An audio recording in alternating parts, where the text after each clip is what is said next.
नमस्कार दोस्तों, आज हम लोग प्रसन्नता में कुछ मिश्रण पर आधारित प्रश्नों को पढ़ेंगे।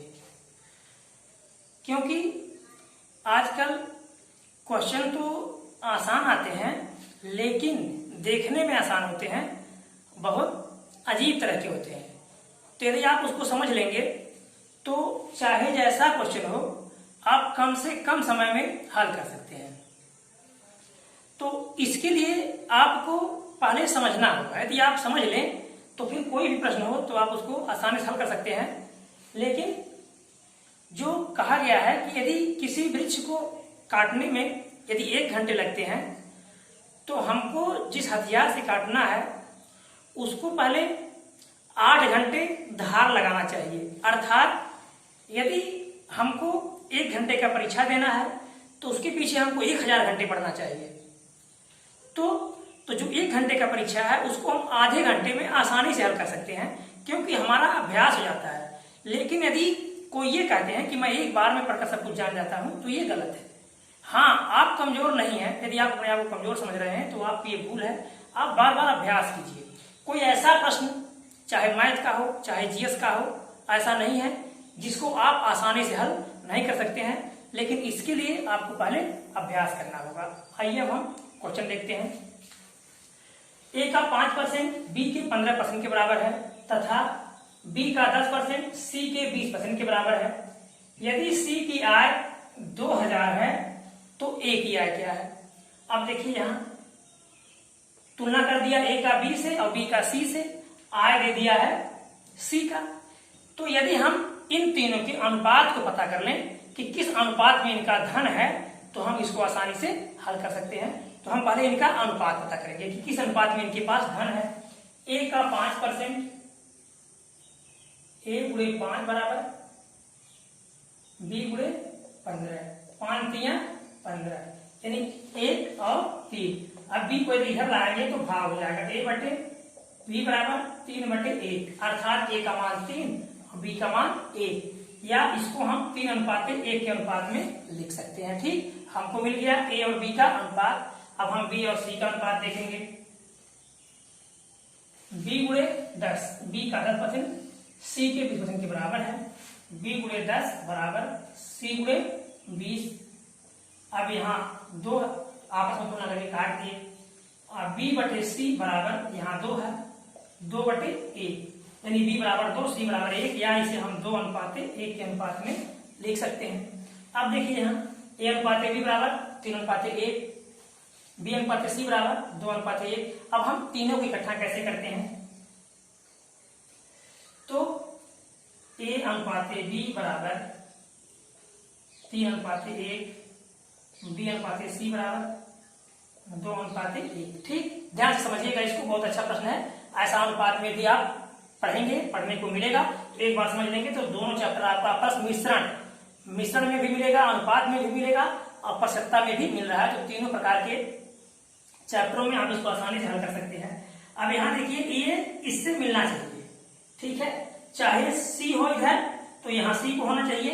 इस प्रकार से इसकी तुलना इससे होनी चाहिए। अब हम क्या करते हैं, यदि ऐसे गुणा कर देंगे तो ये ए का मान निकल जाता है, ऐसे गुणा कर देंगे तो बी का मान निकल जाता है, ऐसे गुणा कर देंगे तो सी का मान निकल जाता है। अब 3 दूना 6, 3 दूना 6, अब 1 दुआएं 2, अब 1 करने 1, ये ही हमारा हो गया अनुपात। 6:2:1। कितना अनुपात बन गया? 6:2:1। यहाँ समझ में आ गया। पहले हम ए अनुपात बी बराबर 3:1 लिख लिए, फिर बी अनुपात सी बराबर 2:1 लिख लिए। अब इसका इसमें गुणा करेंगे तो यह ए का मान निकल जाता है, 3 दूना 6। फिर ये ऐसे तिरछा गुणा करेंगे, 1 दुआएं 2, बी का मान निकल गया। ऐसे गुणा करेंगे सीधा नीचे ऊपर तो सी का मान निकल गया। अब देखिए, यहाँ सी की आय बता दिया है। कितना बताया? सी की आय 2000, तो सी की आय 2000 बता दिया। और सी का मान कितना है? 1, तो 1 का मान 2, तो 6 का मान 12,000। कुछ करने की जरूरत नहीं है। या 1 बराबर 2000, क्योंकि सी का मान दिखा रहा है, सी का मान दिखा रहा है कितना? 2000। 1 बराबर 2000, तो 6 बराबर, तो 2000 गुणे 6/1 बराबर 12,000। ठीक, आसानी से निकल गया। लेकिन इसके लिए यदि हम आप समझ लेंगे तो ऐसा कोई प्रश्न आएगा, चाहे मिश्रण का हो अनुपात का हो या परसेंटेज का हो तो हम आसानी से उसको हल कर सकते हैं।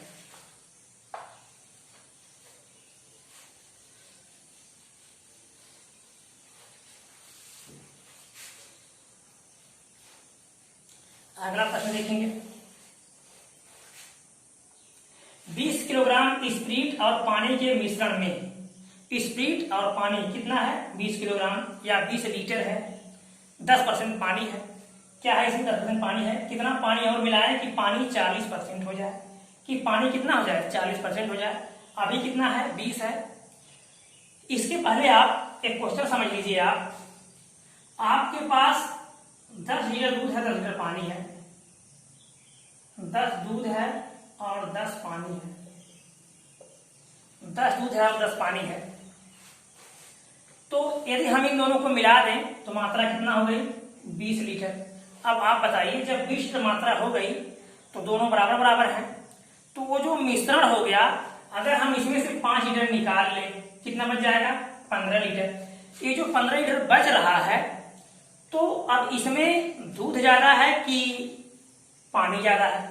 कोई ज्यादा है नहीं, दोनों बराबर हैं। यदि हम मिश्रण को निकाल रहे हैं तो बराबर मात्रा में निकलेगा और जो मात्रा बच रही है वो भी बराबर मात्रा में बचेगी। अच्छा, अब आप जान रहे हैं यहाँ 7.5 लीटर 7.5 लीटर दूध और पानी बचा है। अब यदि हम मान लीजिए 5 लीटर दूध डाल रहे हैं या पानी डाल रहे हैं, किसकी मात्रा बढ़ेगी?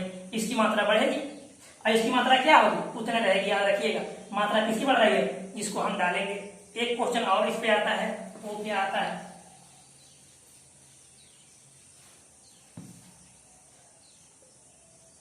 पानी और नमक है, नमक हो या चीनी हो, इस तरह से पानी या नमक या चीनी हो, अब दोनों को घोल दिया गया।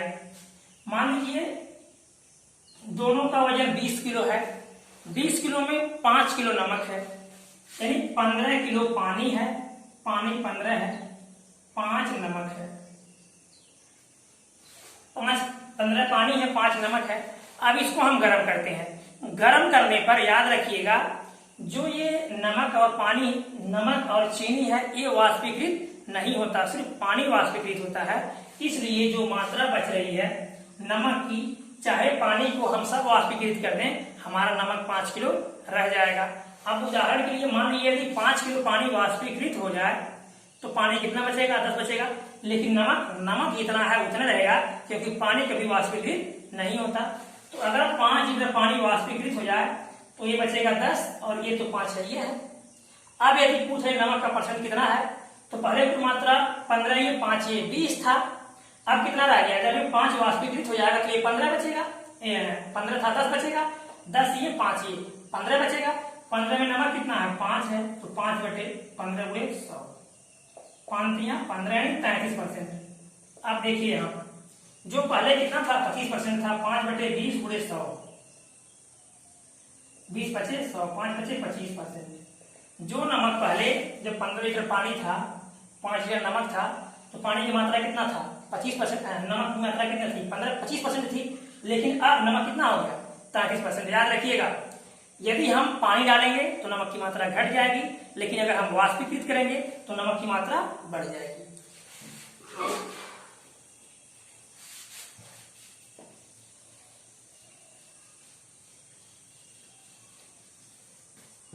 अब हम देखते हैं तो इसको अलग कर लेंगे। ठीक, किसको 20 किलोग्राम स्प्रिट और पानी के मिश्रण में 10% पानी है, तो हम पहले पानी को अलग करेंगे कितना पानी है।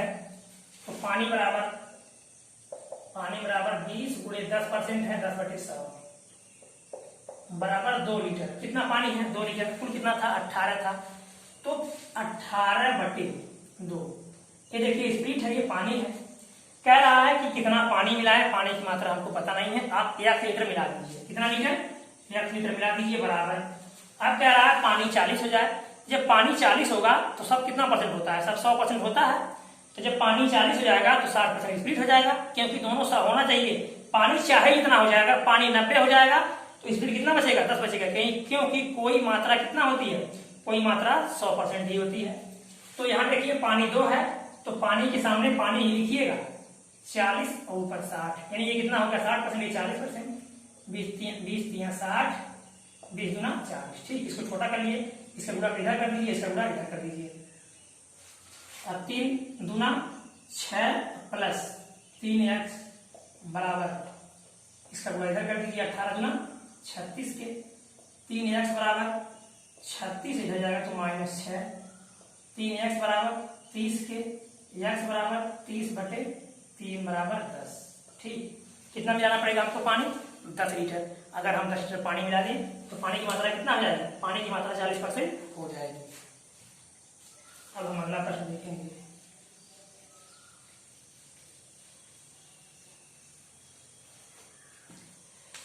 पंद्रह लीटर मिश्रण में 20% अल्कोहल है, 3 लीटर जल और मिला दें तो अल्कोहल का प्रतिशत क्या होगा? अभी देखिए अल्कोहल कितना है? 20% है और 3 लीटर जल और मिलाया जा रहा है, तो हम क्या करें, पहले अल्कोहल को अलग कर लें कि अल्कोहल की मात्रा कितनी है, क्योंकि जिसको पूछता है हम उसी को पहले निकालते हैं।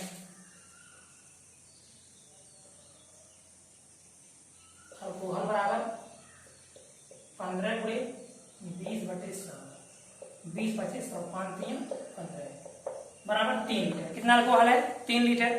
अब आप यहां देखिए अल्कोहल 3 लीटर है, पानी डाला जा रहा है, पानी हम चाहे जितना डाल दें लेकिन अल्कोहल की मात्रा कितना रहेगी? वो 3 लीटर ही रहेगी। हाँ, जब परसेंट निकालेंगे तो वो कम हो जाएगा, लेकिन कुल मात्रा कितनी रहेगी? कुल मात्रा अल्कोहल की 3 लीटर ही रहेगी। ठीक, अब देखिए जब 15 लीटर पहले था, अब हम 3 लीटर जल और मिला देंगे तो 15 + 3 कुल मात्रा कितनी हो गई? 18। कुल मात्रा बराबर 15 + 3 बराबर 18, कुल मात्रा 18 लीटर हो गई। अब अल्कोहल का प्रतिशत बराबर, अल्कोहल का प्रतिशत बराबर, अल्कोहल कितना है? 3 कुल मात्रा। याद रखिएगा जब भी परसेंट निकालना हो, जिसका मान निकालना हो वो बटे कुल, हमेशा कुल का भाग देते हैं, तो जिसको निकालना हो वो बटे कुल, तो 3/18 गुणे 100%, में 100 का प्रयोग करते हैं, 3 × 6 = 18, 2 × 3 = 6, 2 × 5 = 50/3, यानी 3 × 16 = 48, 16 सही 2/3%। ठीक, परसेंट की मात्रा घट जाएगी। ठीक, जब भी कोई उसकी विरोधी चीज को डालेंगे उसमें तो उसका परसेंट की मात्रा घटेगा, लेकिन उसकी जो असली मात्रा है वो तो उतना ही रहेगा। ठीक, लेकिन अब जब सबसे तुलना करेंगे तो परसेंट में उसकी मात्रा घट जाएगी। ठीक, हम अगला क्वेश्चन देखेंगे। अगला क्वेश्चन देखेंगे, एक कॉलेज में लड़के और लड़कियों का अनुपात 3:2 है, 20% लड़के और 25% लड़कियां छात्रवृत्ति पाते हैं, तो कितने % विद्यार्थी छात्रवृत्ति नहीं पाते? ठीक, हमको संख्या नहीं दिया गया है, क्या दिया गया है? केवल अनुपात दिया गया है। अब कह रहा है कि 20% लड़के और 25% लड़कियां छात्रवृत्ति पाते हैं, तो कितने % विद्यार्थी छात्रवृत्ति नहीं पाते? तो हम या तो 3-2 मान के लगाएं तभी हमारा उत्तर आ जाएगा, या इसको 30-20 मान लें, या 300-200 मान लें तो भी उत्तर आ जाएगा। तो यदि कोई संख्या मान लेंगे तो थोड़ा और आसान हो जाएगा। वैसे भी आसान ही है, कठिन नहीं है, बस सिर्फ आपको समझना है। चलिए, लड़के बराबर, इसको 30 कर दीजिए, लड़कियां बराबर 20 कर दीजिए। मान लिया गया 30 और 20। अब 20%, ये लड़के हैं 3 और ये लड़कियां हैं 2, तो कितना %? हाँ, छात्रवृत्ति पाने वाले लड़के, छात्रवृत्ति पाने वाले लड़के बराबर कितना? 30 का 20%, 30 × 20/100 बराबर 6 लड़के। कितना लड़के? 6 लड़के। छात्रवृत्ति पाने वाली लड़कियां बराबर, छात्रवृत्ति पाने वाली लड़कियां बराबर, कुल 20 लड़कियां माना गया है, कितना % पाती हैं? 25%, 25/100, 25 चौका 100, 4 × 5 = 20 बराबर 5 के। अब यहाँ देखिए आप 6 लड़के पाते हैं और 5 लड़के छात्रवृत्ति पाते हैं, यानी दोनों कितना हो गए? दोनों बराबर 6 + 5 बराबर 11। अब 11 लोग पाते हैं, इनकी कुल संख्या कितनी है? कुल संख्या 30 + 20 बराबर 50। कुल 50 लोग हैं, 50 लोगों में से 11 लोगों को छात्रवृत्ति मिलती है, यानी 39 लोगों को छात्रवृत्ति नहीं मिलती है। तो न पाने वालों का % पूछा जा रहा है, तो न 99 बराबर 50 माइनस 11 बराबर कितना 39 के, तो परसेंट बराबर 39/कुल कितना है 50 है, गुणे 100, 50 गुना 100, 39 गुना 78, यानी 78% छात्र छात्रवृत्ति नहीं पाते। और हम अगला प्रश्न देखेंगे।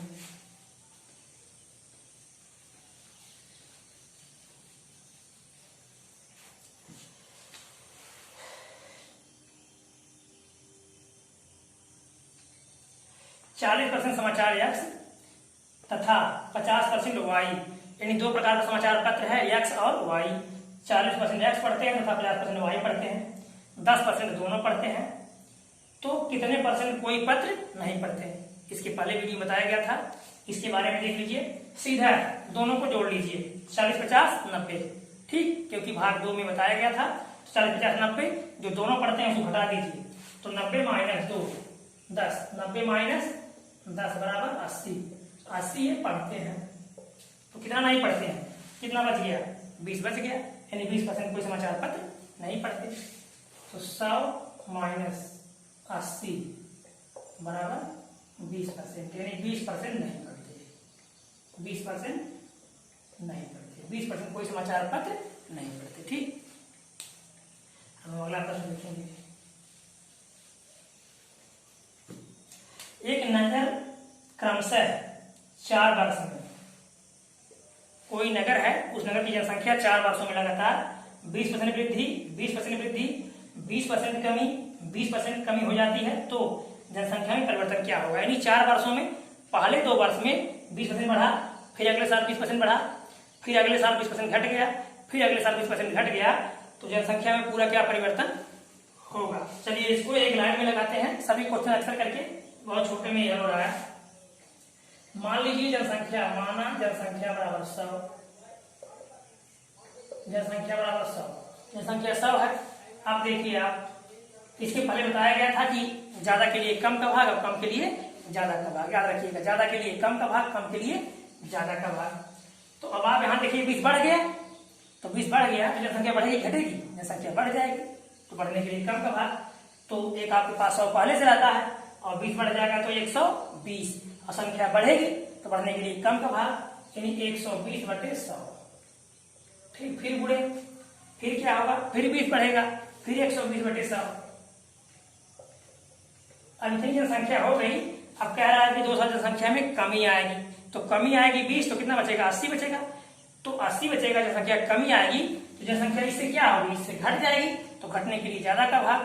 तो हमारे पास 100 तो है, लेकिन कमी हुआ तो कितना हो गया 80 हो गया, तो ज्यादा का भाग यानी 100 का भाग हो गया। याद रखिएगा 120 का भाग मत दीजिएगा, क्योंकि बहुत से बच्चे हैं जो गलती कर बैठते हैं। तो हमको ज्यादा का भाग देना है, तो 80/100 गुणे 80/100, क्योंकि जब भी कमी हो, हानि हो, नुकसान हो या बट्टा हो, तो हमेशा क्या करते हैं 100 में कम कर देते हैं, ठीक। आगे बताया जा चुका है आपको। अब इसको हम काट लेंगे,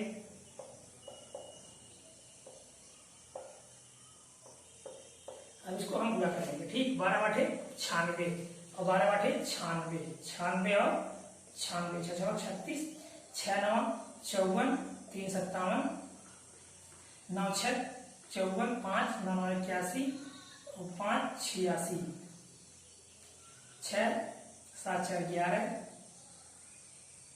6 5 11 1 12, 8 1 9, नीचे 100 बचा है, अभी 2 पर 2 है, 92.16, ठीक है। 92.16, तो पहले कितना था 100 था, अब कितना हो गया 92.16। हम देखेंगे कि कमी बराबर 100 से इसको हम घटा देंगे, 92.16, यहाँ 100 लगा करके 2 जीरो बढ़ा दीजिए, इसको घटा लीजिए, उधर जाएगा 10, 10 से 6 गया 4, यहाँ 9, 9 से 1 गया 8, यहाँ कितना बच गया 9, 9 से 2 गया 7, यहाँ 9, 9 से कुछ नहीं, तो 7.84%, कितना कमी आ जाएगा 7.84% की जनसंख्या में कमी आ जाएगी, ठीक।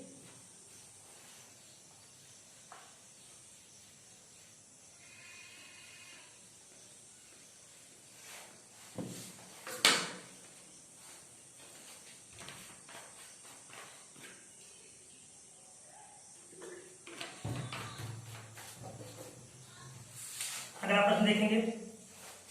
एक घन की प्रत्येक भुजा में 50% वृद्धि की गई। कितना? 50% वृद्धि की गई। तो इसके पृष्ठीय क्षेत्रफल, जो बाहर का क्षेत्रफल होता है घन में जो बाहरी क्षेत्रफल होता है उसमें परिवर्तन पूछ रहा है। तो जब बाहरी परिवर्तन होगा तो हम केवल 2 बार परिवर्तन करेंगे। ठीक, वैसे आयतन पूछता तो हम 3 बार परिवर्तन करते हैं, लेकिन जब पृष्ठीय क्षेत्रफल पूछेगा कितनी बार परिवर्तन करेंगे? केवल 2 बार। तो 50 दिया है, तो इसके पहले हम बताए थे अगर 100 हो, 100 गुणे 150/100 गुणे 150/100। मान लिया पहले 100 था तो 2 बार बढ़ रहा है 150। अब यहां से कट गया 15 15 225। ठीक, कितना हो गया? 225 था। कितना? 100 था, 225 हो गया। तो कितना घटा दीजिए? 100 125। कितना परिवर्तन हो जाएगा? 125% बढ़ जाएगा। या आप इसको दूसरे तरह से लगाना चाह रहे हैं तो उसको भी बता देंगे आपको। +50 +50 फिर प्लस 50 गुणे 50/100। ठीक, 2 जगह से कट गया, 5 बचे 25। जितना वृद्धि होगा, अगर वृद्धि अलग अलग हो रही है तो इसको हम अलग अलग लिख लेंगे। जैसे मान लीजिए एक बार 50 हो जाए, एक बार 40 हो जाए, या कोई भी संख्या में परिवर्तन हो जाए उस अनुसार हम यहाँ इसको कर देंगे। तो 50 50 100 और प्लस 25, तो 100 + 25 = 125% की क्या आ जाएगी? 125% इसी क्षेत्रफल में परिवर्तन हो जाएगा। ठीक, तो यदि वीडियो अच्छा लगा होगा तो लाइक कीजिएगा, सब्सक्राइब कीजिएगा, दोस्तों को शेयर कीजिएगा। लेकिन अंत में कहना चाहेंगे, यदि आपको कंडीशन निकालना है तो बार बार अभ्यास करना होगा। ठीक, इसलिए आप चाहे जिस सब्जेक्ट को पढ़िए, बार बार अभ्यास करते रहिए। कोई भी टॉपिक्स, कोई भी चैप्टर ऐसा नहीं है, कोई भी विषय ऐसा नहीं है जो आपको समझ में नहीं आ जाएगा। ठीक, लेकिन इसके लिए आपको समय देना पड़ेगा। समय तो वैसे आपका नुकसान हो जाता है, इसलिए 1-1 सेकंड अपना बचाइए। 1-1 सेकंड, जिस दिन आप अपना 1-1 सेकंड बचाने लगेंगे उस दिन आपके जीवन में परिवर्तन हो जाएगा। क्योंकि कहा जाता है जब भी सुबह सूर्य उग जाए तभी उदय हो जाता है। तो आप जब भी अपने आप में परिवर्तन लाना शुरू कर देंगे उसी दिन आपके लिए सुबह हो जाएगा। ठीक, तो आप बार बार अभ्यास कीजिए। कोई प्रश्न ऐसा नहीं है कि जिसको आप हल नहीं कर सकते। खुद आप सोचिए कि ऐसा हुआ तो क्यों हुआ। जिस दिन आप ये करना जान जाएंगे ऐसा हुआ तो क्यों हुआ, उस दिन आप समझ लीजिए सफल हो जाएंगे। क्यों सफल हो जाएंगे? क्योंकि जिस दिन आप इसको हल कर लिए, या किसी भी टॉपिक्स को जो आपको तगड़ा लगता है उसको आप बार बार अभ्यास कीजिए, फिर आप आसानी से बड़ी से बड़ी मंजिल को भी पा सकते हैं।